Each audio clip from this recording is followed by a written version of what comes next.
로마서 12장 1절부터 읽어보겠습니다.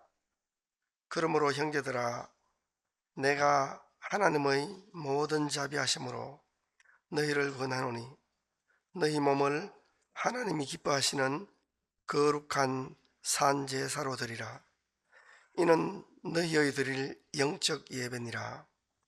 너희는 이 세대를 본받지 말고 오직 마음을 새롭게 함으로 변화를 받아 하나님의 선하시고 기뻐하시고 온전하신 뜻이 무엇인지 분별하도록 하라.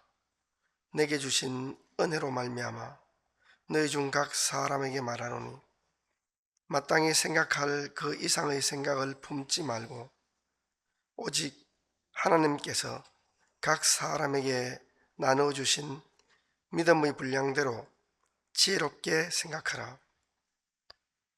우리가 한 몸에 많은 지체를 가졌으나 모든 지체가 같은 직분을 가진 것이 아니니 이와 같이 우리 많은 사람이 그리스도 안에서 한 몸이 되어 서로 지체가 되었느니라.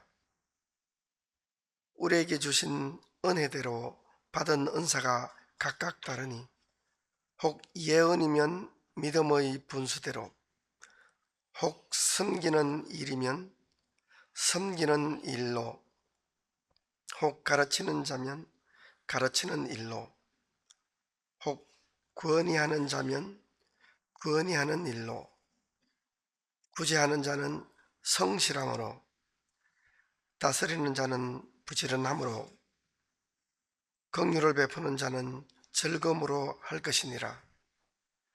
사랑엔 거짓이 없나니 악을 미워하고 선에 속하라. 형제를 사랑하여 서로 우애하고 존경하기를 서로 먼저 하며 부지런하여 게으르지 말고 열심을 품고 주를 섬기라. 여기까지 읽어보겠습니다. 로마서 12장 1절의 그러므로는 로마서의 새로운 단락을 여는 중요한 단어입니다. 그러므로라는 접속사는 앞의 내용과 뒤의 내용을 연결시켜주는 접속사입니다. 사도 바울은 앞에서 영광스러운 구원의 도리에 대해서 말했습니다. 사람이 어떻게 구원을 얻는지, 그리스도를 믿는다는 것이 무엇인지, 그리스도와 연합되어 그의 모든 은혜에 참여함으로 죄사함과 영원한 생명을 얻는다는 것이 무엇인지, 하나님의 구원 계획이란 무엇인지에 대해서 증거했습니다. 그런 후에 사도 바울은 이 모든 구원의 일들을 행하시는 하나님의 영광을 찬송하는 성령으로 11장을 끝맺었습니다.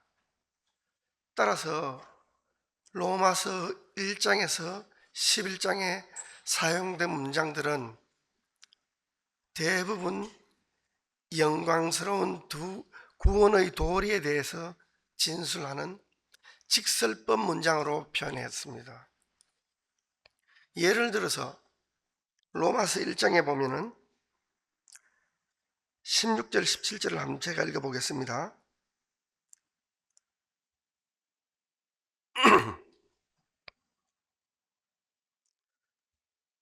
내가 복음을 부끄러워 아니하노니 이 복음은 모든 믿는 자에게 구원을 주시는 하나님의 능력이 됨이라. 첫째는 유대인에게요 또한 헬라인에게로다. 복음에는 하나님의 의가 나타나서 믿음으로 믿음에 이르게 하나니 기록된 바 오직 의인은 믿음으로 말미암아 살리라 함과 같으니라. 또 2장 13절에도 이렇게 표현이 되어 있습니다. 하나님 앞에서는 율법을 듣는 자가 의인이 아니요 오직 율법을 행하는 자라야 의롭다 하심을 얻으리니. 직설적으로 이렇게 표현이 되어 있습니다. 그러나 로마서 12장부터는 명령법 문장이 많이 등장하는 것을 볼 수가 있습니다. 하라, 하라라고 합니다. 로마서 12장 2절에 보면 무엇인지 분별하도록 하라.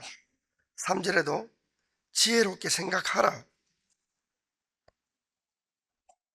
또 9절에도 선에 속하라. 11절에 보면 주를 섬기라.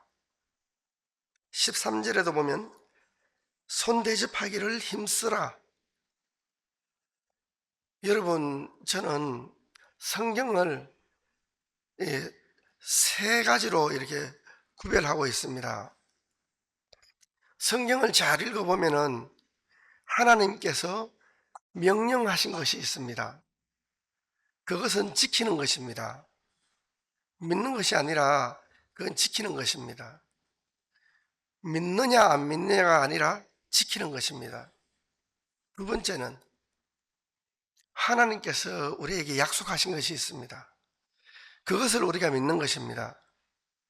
믿음은 확신이 아니고 약속하신 것에 대한 신뢰입니다. 그것이 믿음입니다. 세 번째는 하나님께서 하신 일들이 성경에 많이 나와 있습니다. 하나님께서 천지를 창조하시고 또 하나님께서 인간을 만드시고 인간 역사를 다스리는 것들은 우리가 알아가는 것입니다. 그러므로 로마서 12장에서 16장은 위대한 복음을 듣고 그리스도를 믿음으로 구원을 받은 그리스도인이 어떻게 감사의 삶을 살아야 되는지를 교훈하는 정말 실천적인 단락이라고 할 수 있습니다.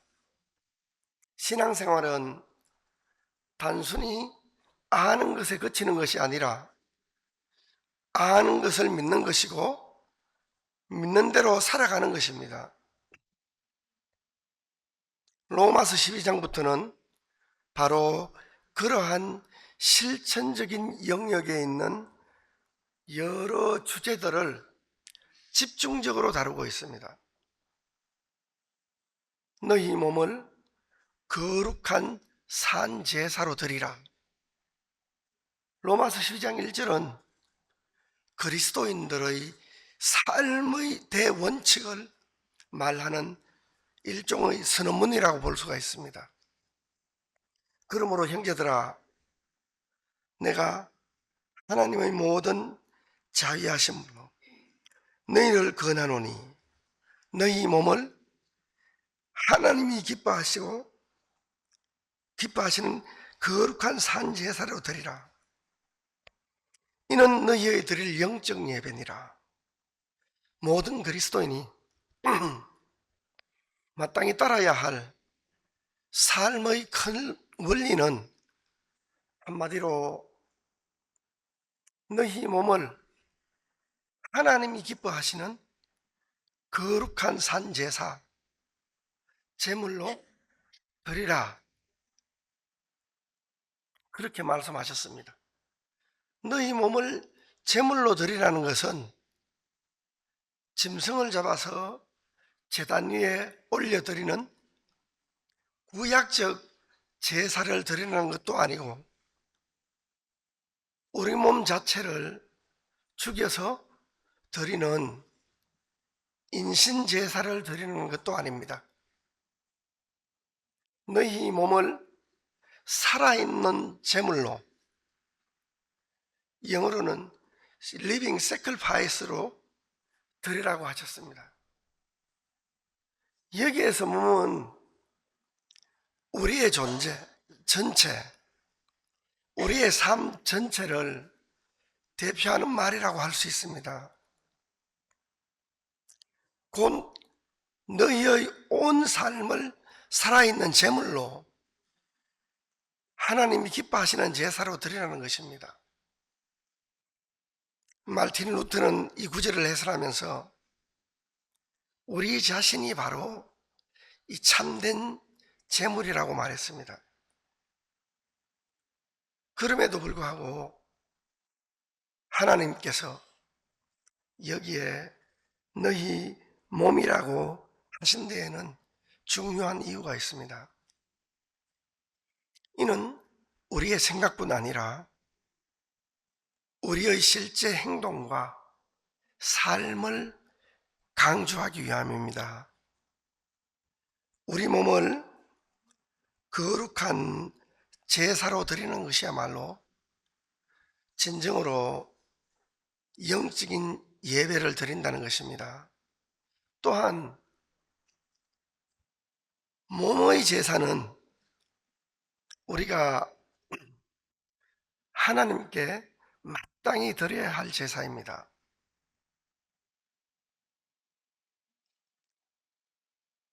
우리가 우리를 창조하시고 구원하신 하나님께 우리의 온 삶을 드리는 것은 지극히 합당한 것입니다. 만일 누군가 우리에게 내가 죽을 수밖에 없는 병을 고칠 수 있는 귀한 약을 값없이 주어서 나를 살려주었다면 나는 그 사람에 대해서 한평생 감사하고 고마워해야 하지 않겠습니까? 마찬가지로 하나님께서 나를 큰 죄악과 영원한 지옥에서 건져주셔서 죄사함과 영원한 생명, 구원이라고 하는 큰 선물을 값없이 주셨으니까 우리는 일평생 그 하나님께 감사하면서 그를 섬기면서 그에게 절하며 그에게 경배하는 것이 마땅하지 않겠습니까? 이 구원은 우리의 어떤 행위나 또 행실에서 나온 것이 아닙니다. 에베소서 2장 5절, 8절, 9절에 보면 하나님이 이렇게 말씀하셨습니다. 허물로 죽은 우리를 그리스도와 함께 살리셨고 너희가 은혜로 구원을 얻은 것이라. 너희가 그 은혜를 인하여 믿음으로 말미암아 구원을 얻었나니 이것이 너희에게서 난 것이 아니요 하나님의 선물이라. 행위에서 난 것이 아니니 이는 누구든지 자랑치 못하게 함이니라. 우리의 구원의 전제 조건에는 예수님의 큰 은혜가 필요합니다. 우리는 구원을 얻을 수 있는 조건을 아무것도 가지고 있지 않습니다. 더럽고 추하기 때문에 우리가 도저히 하나님 앞에 나설 수가 없었기 때문에 그래서 하나님은 이 벌레 같은 우리들을 위해서 예수 그리스도를 이 땅에 보내시고 그 예수님에게 우리의 모든 죄를 옮겨 놓으시고 우리를 위해서 대신 예수님을 십자가에 못 박았습니다. 그것이 은혜입니다. 그 은혜를 믿음으로 말미암아 구원을 얻었습니다. 이것이 너희에게서 난 것이 아니요 하나님의 선물이라. 우리가 구원을 받을 때 믿음이 필요합니다. 믿어야 구원을 얻지요. 그렇지만 그 전에 하나님께서 우리를 위해서 큰 은혜를 베푸셨다는 것입니다. 그 은혜를 곰곰이 생각하면 내 자신이 어떤 모습을 하고 있는가를 정확하게 볼 수가 있습니다. 그러면 우리 자신을 거룩하고 살아있는 제사로 하나님께 드리기 위하여 먼저 너희는 이 세대를 본받지 말라고 하셨습니다. 이 세상에 순응하지 말라는 말입니다. 요한 1서 2장 16절 17절에는 이렇게 말씀하고 있습니다. 이는 세상에 있는 모든 것이 육신의 정욕과 안목의 정욕과 이생의 자랑이니 다 아버지께로 쫓아온 것이 아니요 세상으로 쫓아온 것이라. 이 세상도 그 정욕도 지나가되 오직 하나님의 뜻을 행하는 이는 영원히 거하느니라. 육신의 정욕이 무엇입니까? 육신의 정욕은 육신을 입고 사는 인간이 육신의 감각인 욕구로부터 자유로울 수 없다는 것입니다. 감각이 있기 때문에 삶이 가능하듯 육신의 감각적 욕구는 생존을 위한 이 본능이기도 합니다. 더욱이 식욕, 성욕, 잡욕은 모든 생물의 자기 보전과 종족 보전을 위한 자연스러운 욕구입니다. 그러나 이것이 욕구, 욕망의 왜곡, 쾌락의 목적이 될 때에는 성경에서 말하는 정욕이 됩니다. 오늘날 한국 사회는 물질적으로 참 풍요로워졌습니다. 그래서 사람이 먼저다, 그런 말까지 나오고 있습니다. 성경 말씀과 너무 상반되는 말입니다. 정반대인 것이죠. 음식을 먹을 때에도 배는 충분하다, 그만 넣어, 배불러, 배 터져 죽겠어 그러는데 우리 입은 어떻습니까? 더 맛있는 것을 찾고 더 고급스러운 것을 원하고 계속 넣습니다. 그래서 비만이 오고 성인병이 오고 합니다. 정신적으로도 똑같습니다. 몸은 움직이지 않고 머리만 자꾸 회전을 하니까 정신병이 오고 정신병원에 가야 하는 겁니다. 우리는 이 점에서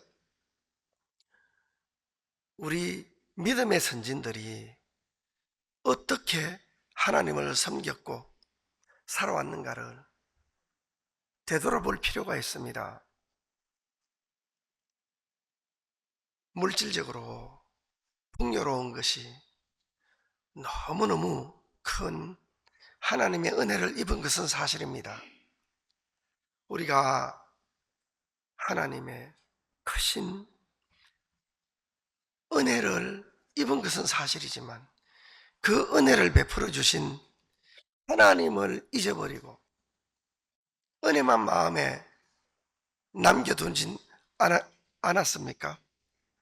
구약 성경에 다니엘과 세 친구들이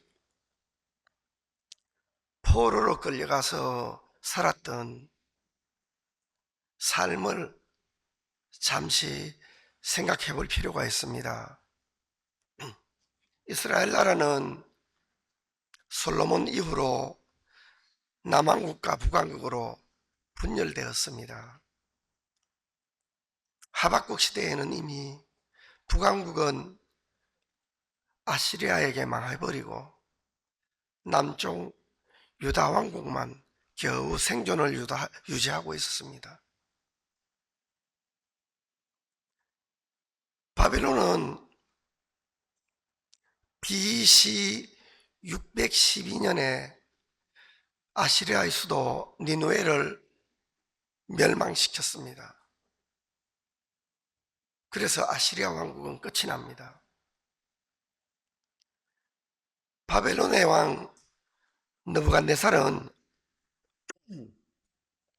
BC 605년에 갈그미스에서 이집트와 싸워 이기고 중동 지역을 손에 넣게 됩니다. 바로 이쯤 되어서 BC 605년과 또 유다 사람들이 처음으로 바빌론의 포로로 잡혀갔던 때 BC 597년 이 사이에 하박국 선지자가 활동했던 시기이기도 합니다. 유다나라 사람들이 다 포로로 잡혀갔고 성전 기물은 다 파괴가 되고 빼앗겨가고 아무것도 없을 때 하박국 선지자는 이렇게 기록하고 있습니다. 3장 17절 18절에 이렇게 말씀하고 있습니다.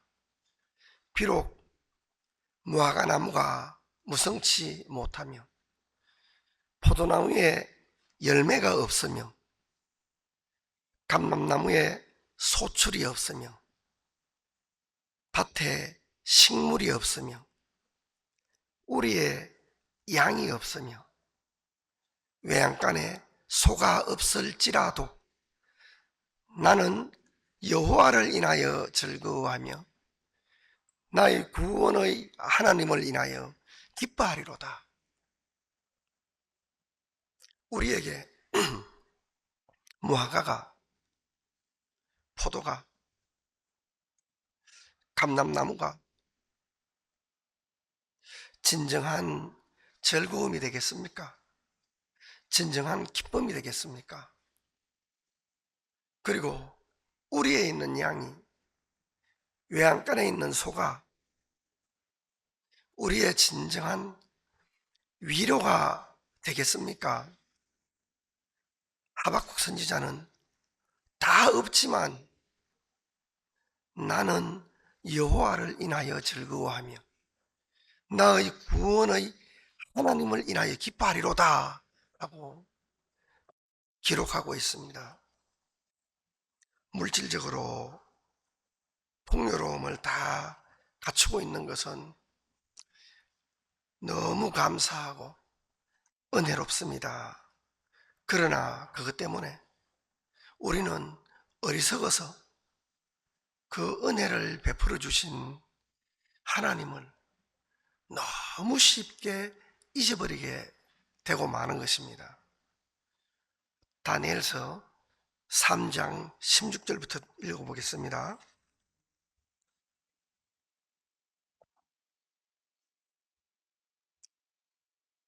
사드락과 메삭과 아벳느고가 왕에게 대답하여 가로되 느부갓네살이여 우리가 이 일에 대하여 왕에게 대답할 필요가 없나이다. 만일 그럴 것이면 왕이여 우리가 섬기는 우리 하나님이 우리를 극렬히 타는 불무 가운데서 능히 건져내시겠고 왕의 손에서도 건져내시리이다. 그리 아니하실지라도 왕이여 우리가 왕의 신들을 섬기지도 아니하고 왕의 세우신 금신상에게 절하지도 아니할 줄을 아옵소서. 어떻게 하면은 느부갓네살 왕 앞에서 이런 말을 할 수가 있을까요? 사람은 마음 안에 있는 것이 이 말이라는 도구를 통해서 바깥으로 표현이 되어 나옵니다.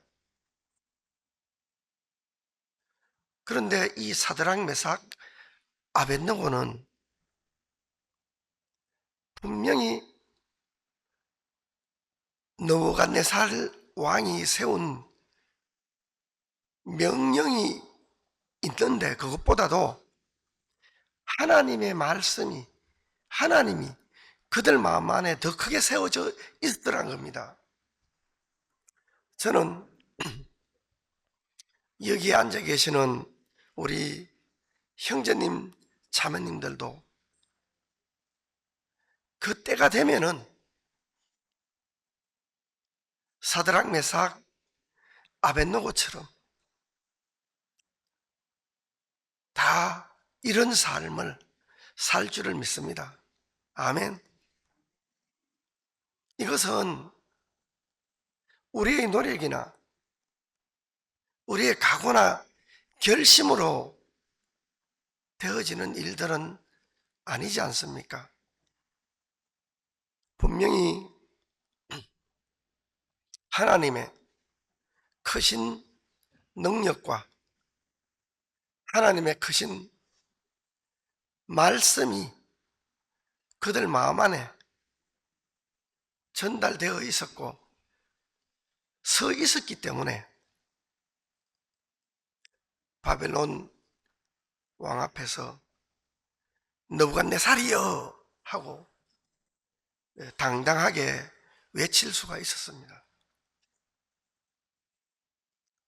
하나님 앞에서 우리가 뜻을 정할 때 하나님은 우리에게 크신 은혜를 베푸시는 것을 볼 수가 있습니다. 다니엘서 1장 8절에 보면은 다니엘은 뜻을 정하여 왕의 진미와 그의 마시는 포도주로 자기를 더럽히지 아니하리라 하고 자기를 더럽히지 않게 하기를 환관장에게 구하니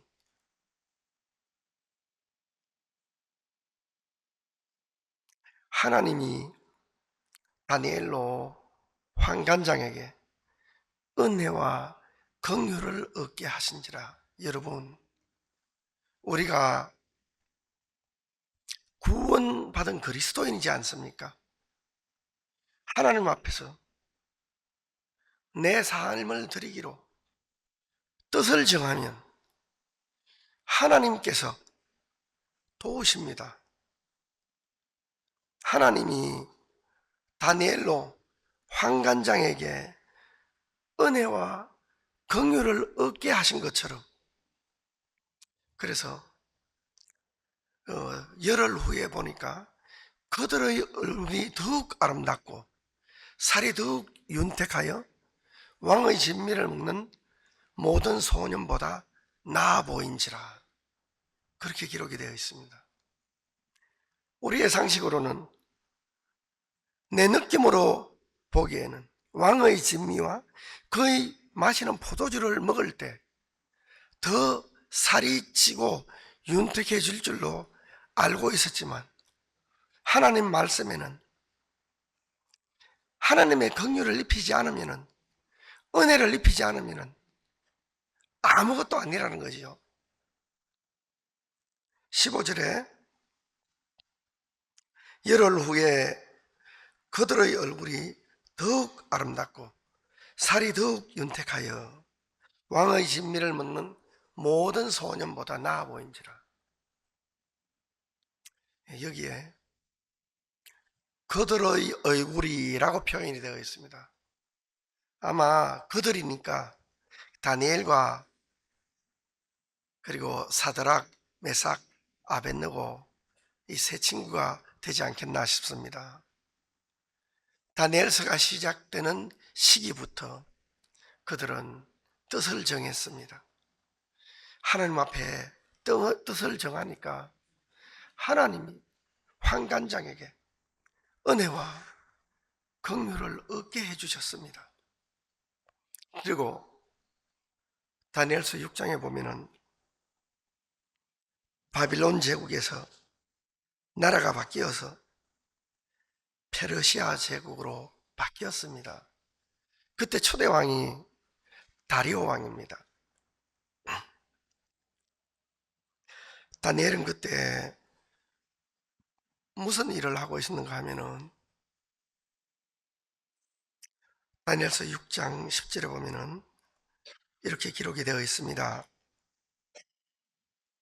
다니엘이 이 조서에 의인이 찍힌 것을 알고도 자기 집에 돌아가서는 그 방의 예루살렘으로 향하여 열린 창에서 전에 행하던 대로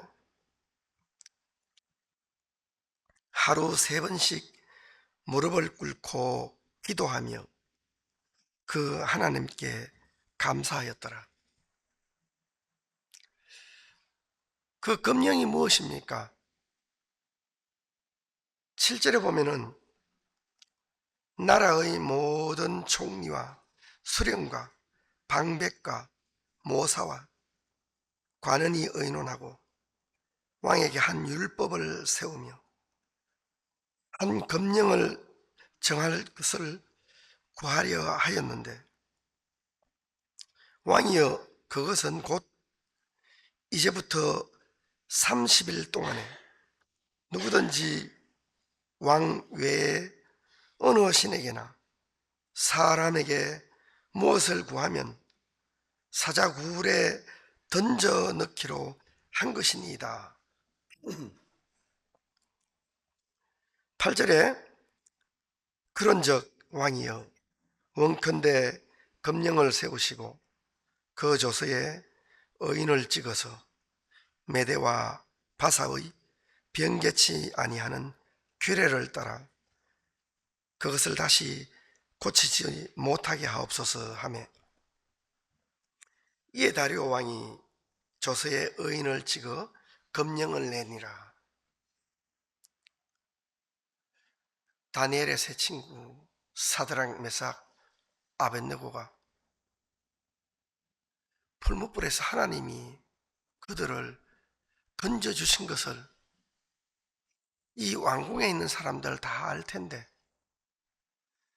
하나님이 그들과 함께 하시는 것도 알고 있을 텐데 그들은 끊임없이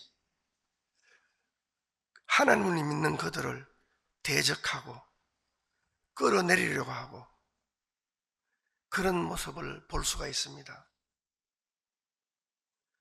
죽이려고까지 술수를 꾸미는 것도 알 수가 있습니다. 언뜻 보면은 다니엘과 그 세 친구가 어려움을 당하는 것처럼 보이지만 그렇지 않다는 겁니다. 다니엘과 세 친구 뒤에는 마지막 보루가 되어주시는 하나님이 살아계시고 하나님을 대적하는 마귀의 계략입니다. 오늘날도 똑같습니다. 우리는 사자굴에는 던져지는 일은 없겠지만 풀무불에 들어가는 일은 없겠지만 사탄이 물질적으로 풍요로움을 통해서 하나님보다 하나님이 우리에게 주신 말씀보다 사람이 먼저다. 자기를 낮게 여기고 자기를 높이는 내가 기준이 되는 사는 삶이 그런 삶에 익숙해져 있지 않습니까? 바빌론 나라의 포로로 끌려온 이 다니엘과 사드락 메삭 아벳느고가 그들이 자기의 안위를 위해서 할 수 있는 일이 무엇이 있겠습니까? 하루에 3번씩 하나님 앞에 무릎을 꿇고 기도하는 것 외에는 아무것도 없었을 것입니다. 그들은 포로로 끌려왔기 때문에 정말 불리한 입장이고 또 천대받고 무시받을 수밖에 없는 민족의 족속들이었습니다. 그래서 그들이 할 수 있는 것은 그들의 마음에서 오로지 하나님만 세우고 그들 삶에 하나님만 높이고 하나님께 기도하는 사는 삶이 오히려 그들을 하나님께서 지켜주시는 그런 결과가 되었다는 것입니다. 믿음의 선진 다윗은 양치기로 성경에 처음 등장을 합니다. 마지막에는 왕으로 그 삶을 끝내는 것을 볼 수가 있습니다.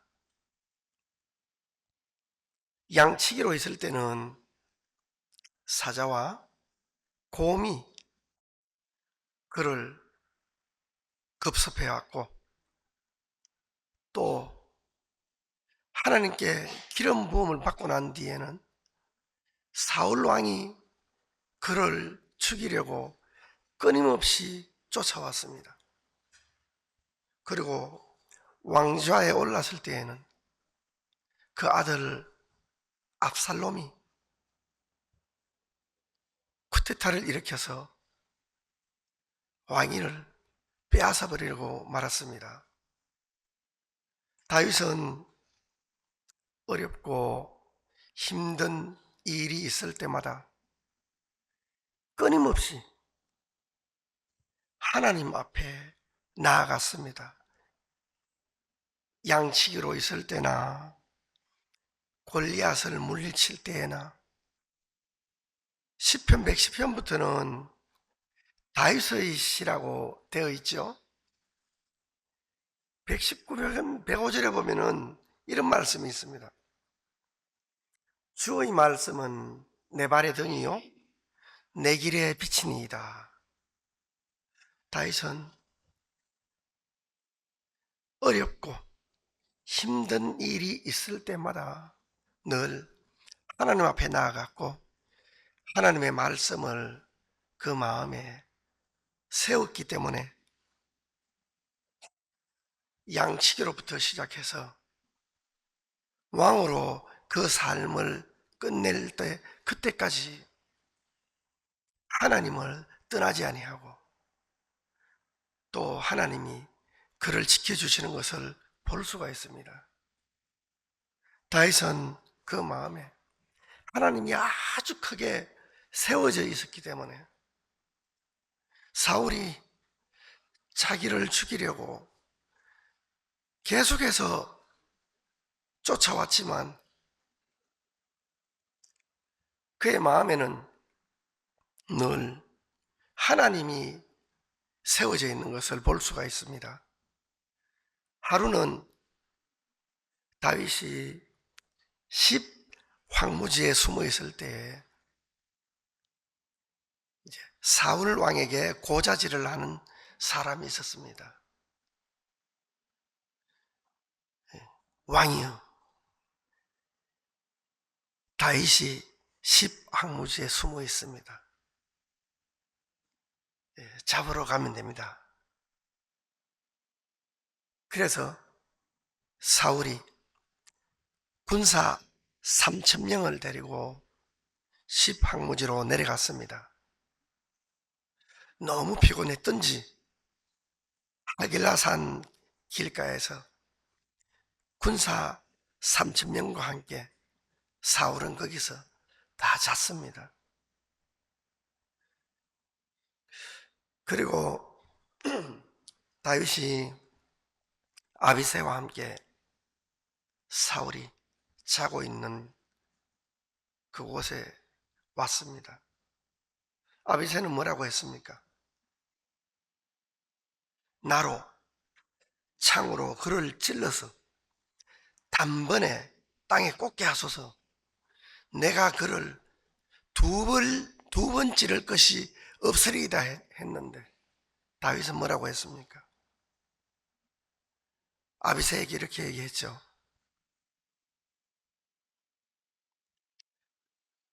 아비새에게 이르되 죽이지 말라. 누구든지 손을 들어 여호와의 기름 부은 받은 자를 치면 죄가 없겠느냐? 다윗이 인간적으로 마음이 넓어서도 아닙니다. 성품이 온유해서도 아닙니다. 그 마음에 분명하게 하나님이 세워져 있으니까 그렇게 할 수 있는 것이 아니겠습니까? 형제님, 자매님 여러분, 이 세상은 하나님을 알지 못하고 인정하지 않고 믿지 않는 세상입니다.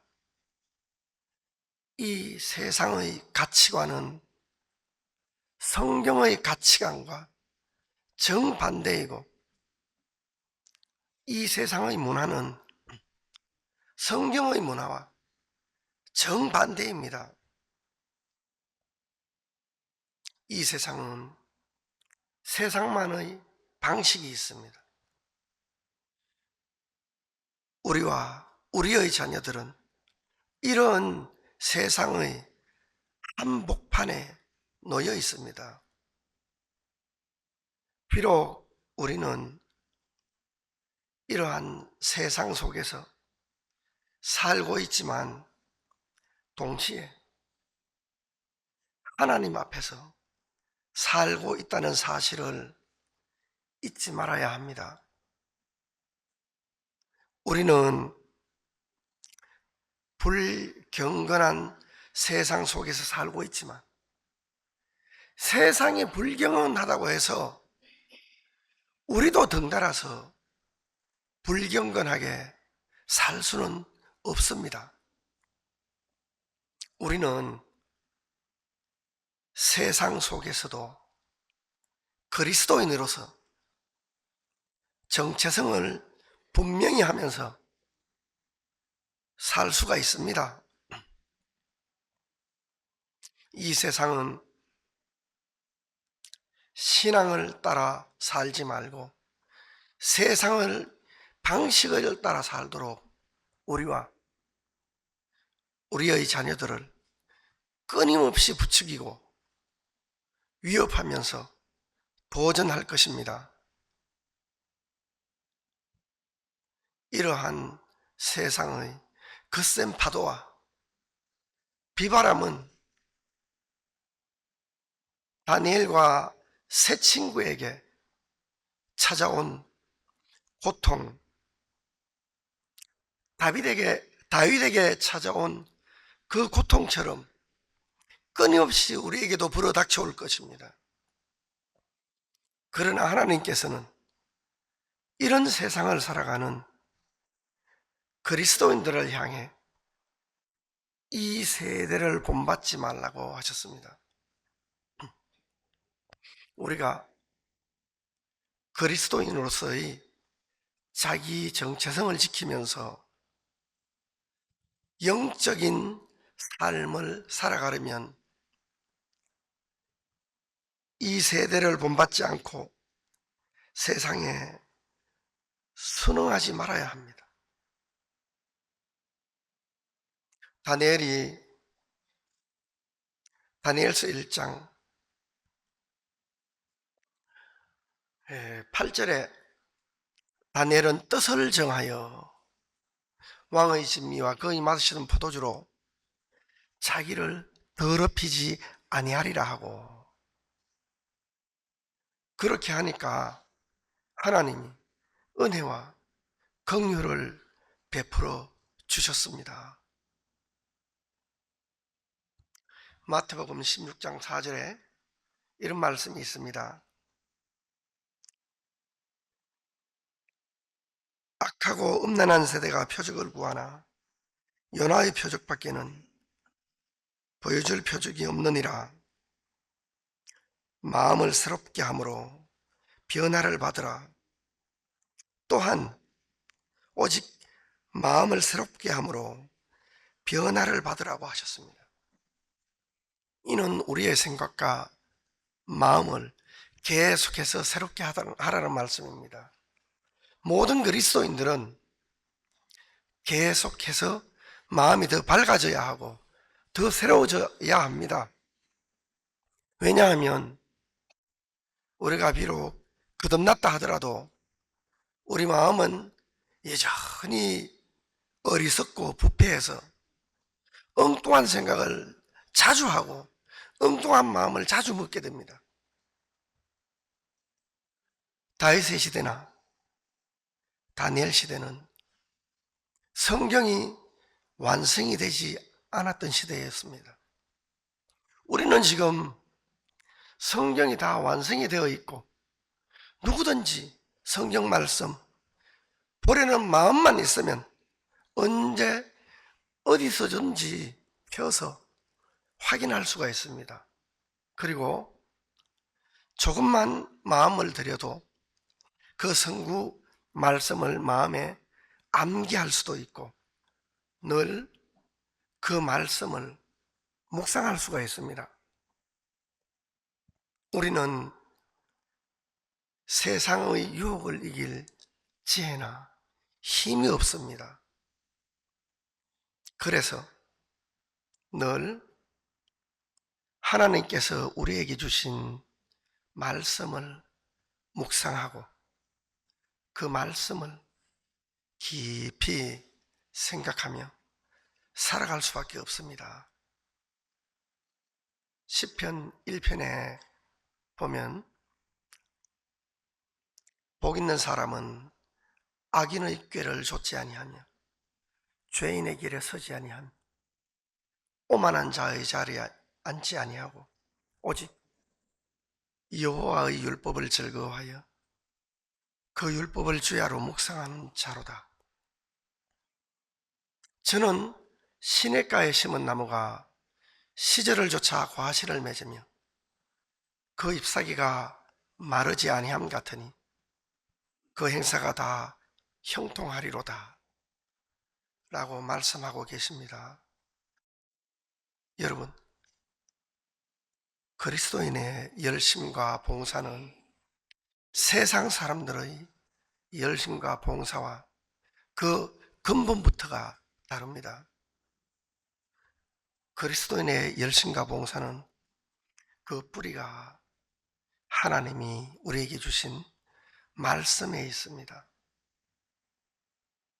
오직 여호와의 율법을 즐거워하여 그 율법을 주야로 묵상할 때에 저는 시냇가에 심은 나무가 시절을 쫓아 과실을 맺으며 그 잎사귀가 마르지 아니함 같으니 그 행사가 다 형통하리로다. 그렇게 말씀하셨습니다. 세상 사람들의 열심과 봉사의 그 뿌리는 어디에 있겠습니까? 요한일서 2장 16절에 보면 이렇게 말씀하고 있습니다. 이는 세상에 있는 모든 것이 육신의 정욕과 안목의 정욕과 이생의 자랑이니 이렇게 말씀하고 계십니다. 이제까지 우리는 우리의 몸을 어떻게 사용하였습니까? 우리의 삶에 주어진 기회를 어디에 어떻게 사용하고 살아왔습니까? 함부로 사용하지는 않았습니까? 우리 몸을 하나님이 기뻐하시는 거룩한 산제사로 드립시다. 이것이 최고의 영적 예배라고 생각이 됩니다. 이 세대를 본받지 말고 우리의 마음과 생각을 새롭게 함으로 변화되고 하나님의 선하시고 기뻐하시고 온전하신 뜻이 무엇인지 분별하며 살아가는 우리 모두가 되기를 소망합니다. 기도하겠습니다.